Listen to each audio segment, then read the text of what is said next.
Today we got another talent tree guide and review for Fantasy Flight Games Star Wars RPG. This time we're headed to the Age of Rebellion sourcebook for commanders, Lead by Example, and we're talking the Figurehead talent tree. The Figurehead is not great. It appears to attempt to do something I like in theory, take a lot of little things that often will pop up here and there in a tree, to give them something that a little bit of extra, things that aren't quite worth building an entire tree around on their own, and combining those small things into one character.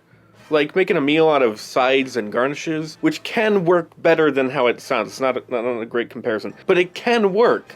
However, in this case, most of the separate elements have more emphasis on them than they need to serve their purpose, and some don't even really seem to serve much of a purpose within the tree. This prevents the figurehead from really be worth playing unless it just happens to really fit thematically how you pictured your person in your head, I guess. So let's find out why, and we'll start with the big good thing it has, Inspiring Rhetoric. Use your character's talkingness to help your allies both by healing strain and passing out some extra dice for skill checks.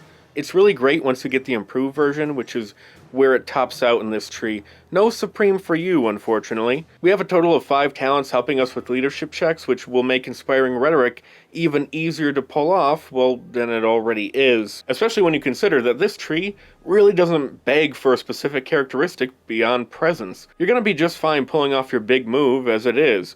Those talents will help with some other checks as well, of course, but these checks aren't really about doing things, and this tree just really needs more things to do. I guess the supposed benefit is that with all the leadership help, you don't have to put as much emphasis on the leadership skill itself, because you get all the help from the talents, and you can put those points into other things. Another thing helping with that idea is a talent that allows us to not have to use leadership during the mass combat rules. Another skill will take its place. So I like this in theory, allowing us to forego the mechanical stuff without forgoing the role so that we can put more emphasis on mechanical stuff for a different role. For example, if we could somehow use ranged combat or medicine to do leadership stuff with, well then we could put more eggs into one of those baskets and be good at the leadership stuff, but also the shooting or healing or whatever. As little sense as it would make narratively to have shooting or healing help with leadership, just to get the concept across. But that's not what's happening here, because the skill in question is cool. So initiative and healing strain for the most part. And I think some talking defense, but we already have help with the cool skill in other areas, and this isn't our only bit of help with healing strain. Other talents allow us to prevent some incoming strain and also heal the strain we do take. And all this help would be awesome if we had something special in our talent tree to spend our strain on. If you're not intentionally straining yourself every turn for that extra maneuver, you might as well not even play this tree, to be honest. If we had just gotten Supreme Inspiring Rhetoric where you constrain yourself to take it as a maneuver instead of an action, thus helping with the action economy, maybe this would kind of start to make sense to me. You could put a foreign presence to be great at most talking stuff, including leadership for your Inspiring Rhetoric buff.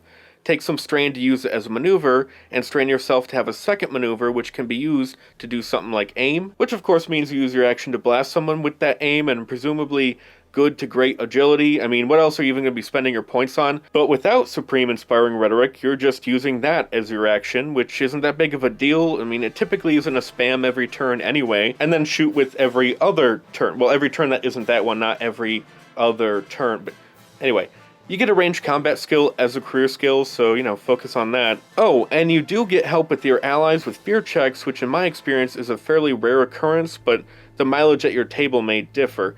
And you can do some duty manipulation, which could easily be house ruled for obligation if that's how your campaign is. It depends on what group rules you're using. Some decent, helpful little things, but overall there's just not enough there here. If we had a little less strain help and or a little less leadership help and traded that for something else of use to the group, something that allowed us to do something else, some other action, maybe that was fueled by strain, so that strain help would make sense even if it was less of it, plus maybe Supreme Inspiring Rhetoric, I'd probably like the tree a lot then, but that's not what we ended up with. We don't even get any general talking help, like actual help with the checks themselves beyond leadership. If you are still going to play it anyway, get a 4 in presence and a 3 or 4 in agility. If you need another characteristic to get a 3 in, then will or brawn is fine, I guess. If you don't have a big coercion-based talker, then bump will up higher in priority to help you with that, but without having at least a 3 in agility, you're just not going to have a whole heck of a lot to do in combat, which tends to happen a lot in a game called Star Wars,